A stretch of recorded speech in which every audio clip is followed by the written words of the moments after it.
I'm Spear Hopkins. I'm Greg Harris. And I'm Jennifer McCormick. Mm-hmm.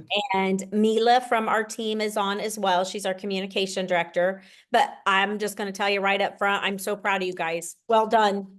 Thank Good- you. Good Thank you. job, Really young appreciate people. So from this interview, we just want to get a understanding of, we just want to ask you some questions about your career and what kind of led you to this point. One question that I do have for you, the first one being is, how did you get into being a superintendent? So I was a local school superintendent for 7.5 years at Yorktown. And then I was the state superintendent for 4 years. It was a one-term, it was an elected position. Mhm. And probably both of those, regardless of whether it was the local level or the state level, Mhm. was just my passion for kids. I believe in all of you. I believe in education opens doors for so many people, and we cannot lose sight of that. So I'm a mom. My son is 26 years old. So as a mom, and as just, as an educator, I taught for many years and was a principal. That probably is what led me to be a superintendent, just hoping to make things better for young people. How would you say your background in like education and teaching and stuff, how do you think that may help you, going into the future with whatever endeavors you're going through? Yeah, so hopefully here in not too much more time, I will be elected governor. And so if that happens, or when that happens, when I was state superintendent, I was over half of the state's budget. So I had a budget of $9 billion. And I think that would be super helpful because I know how the state house works. And I know that that budget is incredibly complex and there's a lot of moving parts to it. So that would serve me well. Just knowing too how the game is played in politics to get things done would be incredibly important as well. So the first time I ran, I did not know that game, and now I got it. That will be helpful, but also too having the opportunity to travel the state and with the focus on kids, on young people, and the belief in you, making sure we prioritize that so that, you have a really good K-12 education, but you're set up to go whatever you want to do once you leave, military, skilled trades, college, whatever that looks like. But it's not just about that. It's about your entire life. I want both of you and all of your friends and all your family to have a state that, one, you can be proud of, because I've heard too many people go, we are embarrassing, and that's on us as adults. But I want you to feel safe. I want you to have access to healthcare. I want you to love who you want to love. I want you to be who you want to be, but I want you to be successful. I want you to be able to have a house and have a great job and be healthy and be happy. And I don't think that's asking too much. So all of that in that educational space will serve me well once I get into office. I do know that you were a teacher for special needs students, and I just want to know, how does that really help with your election, or just how was that in general? Yeah, Because it helps. It's a great question. I think it helps a lot. So when I graduated from Purdue, it was at a time where there weren't very many teaching jobs, which is crazy because right now we need teachers everywhere. But when I graduated, there weren't very many teaching jobs. And the first job I had, I worked at a youth center, which was a facility that had kids who had committed crimes were sit-ins there. Part of it was like more of like a criminal jail down at one end, and the other end, they were there for their own protection or protection of themselves because the courts appointed them there because they were in an unsafe environment, or maybe they just had some issues they had to work through. That helped me tremendously in the space of I was exposed to things that I had never been exposed to before.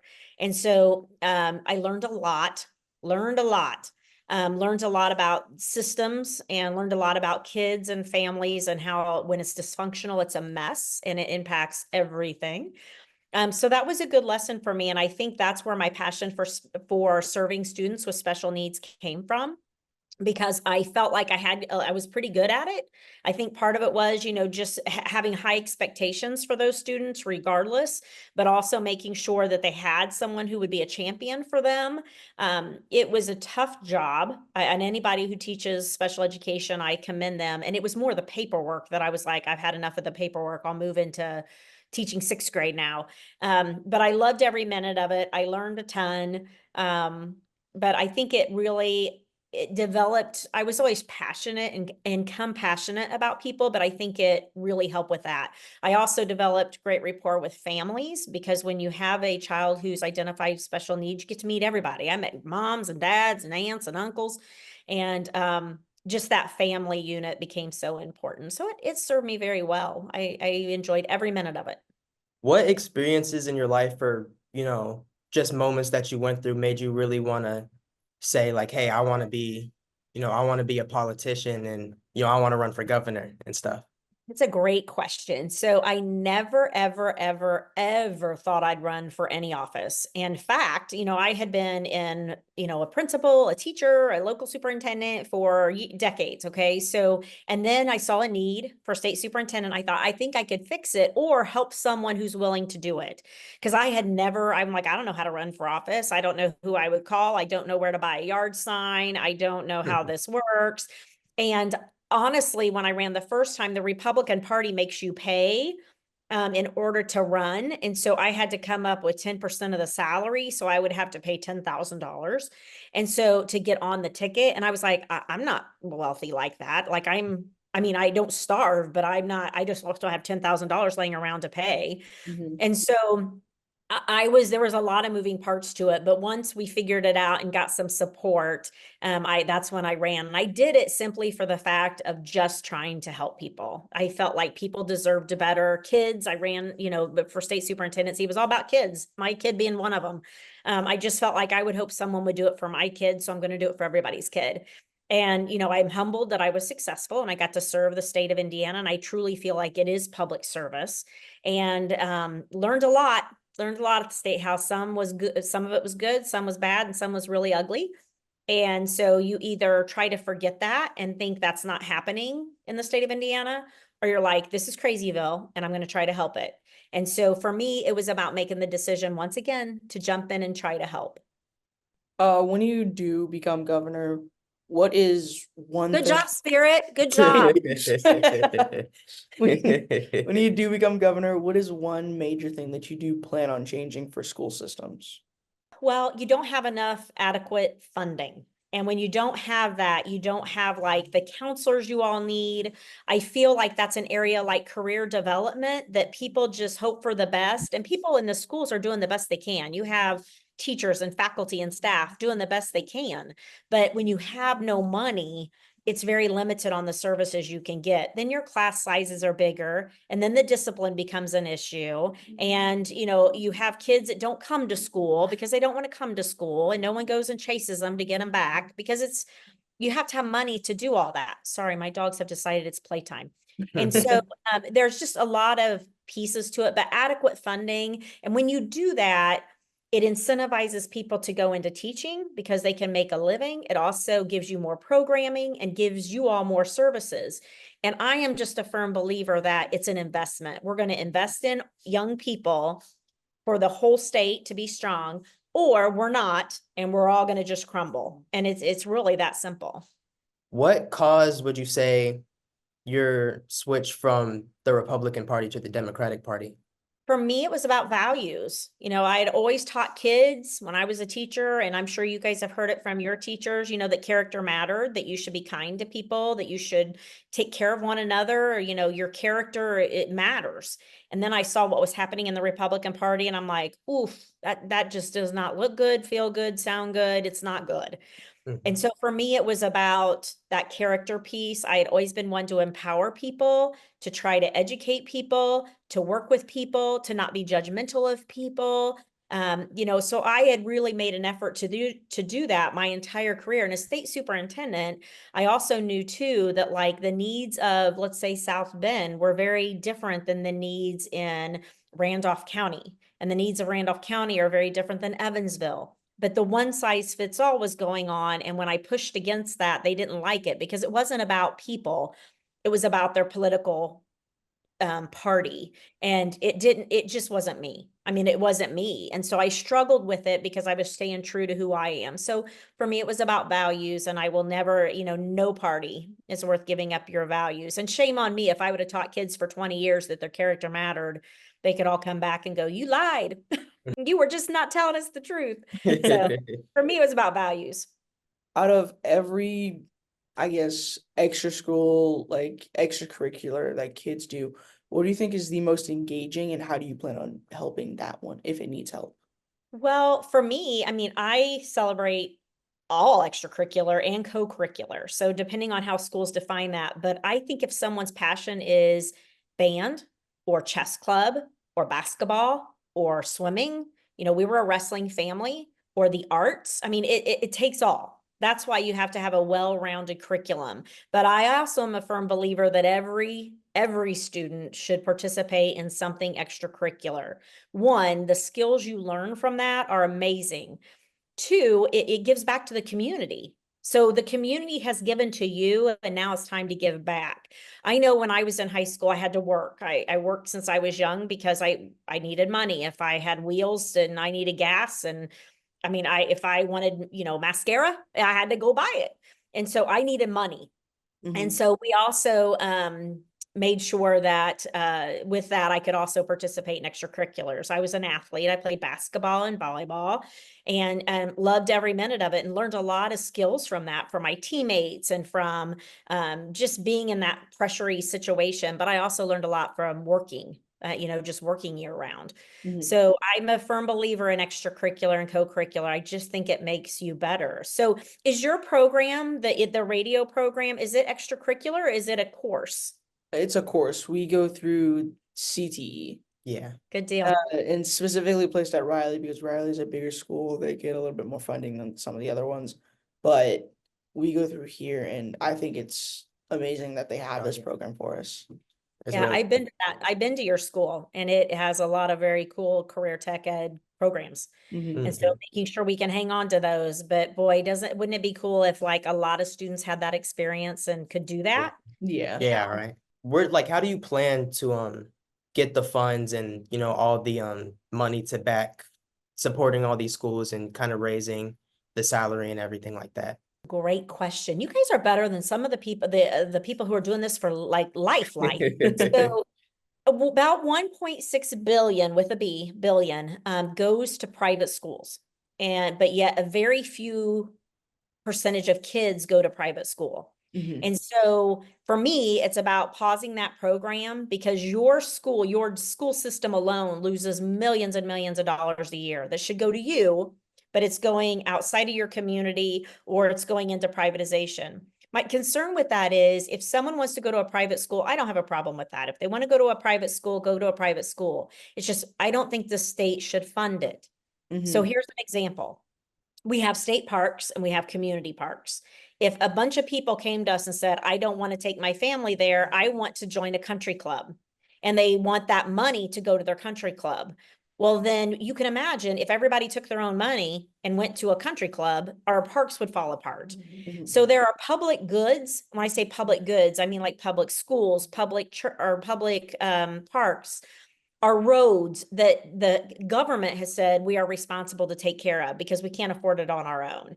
And Indiana has switched that and said we're going to privatize and give money to privatizations. That's my concern because wealthier people are going to get wealthier. And those who are middle class or struggling are the ones that the resources are moving away from. And it's just not right. I mean, it's not right. So that money alone, if you talk about $1.6 billion, if it went back into schools, that's a lot of money. It's a lot of money. How do Ask you you guys a question. Yeah. So Oh, what yeah. grade are you? What grade are both of you? We're both juniors. Yeah, You're both juniors. And so is Mhm. this your first year or second year in your program? Is our First first year. year. Very nice. So you'll stay with it, right? For second Oh year? yeah. Yep. So when I get elected, then I'll come in person. Yay. Oh yeah. I will request you. Thank you. I'll be like, I need Greg and Spirit. Where are they? Oh, we'll be ready. I will say I noticed that not every city that I've been in Indiana, but a good portion of them have teenage homelessness. How do you plan on helping with that? Because I know that some of them, since they don't have homes, they don't have enough money for computers or even work like that? How do you plan on helping to like better them? Yeah, and homelessness, I think people, if they don't see them on the streets, they think it's not a problem. Yeah. And you all probably know of friends or family that go and they go to another relative's house and they're staying with them, or they couch surf. I used to have kids that would be at this house for a couple nights and then they would move on. And, I would try to get them resources. And and so it's a problem. It's a problem everywhere. It's a problem in rural areas. It's a problem in obviously suburban, bigger cities, but it's also, across the state. So that piece of homelessness, not just with kids though, for families and adults, and it comes with a couple of things. One, we've got a renter issue, which people can't afford their rent anymore, and there are no rent protections. And Indiana is very landlord friendly and not renter family or Mhm. friendly.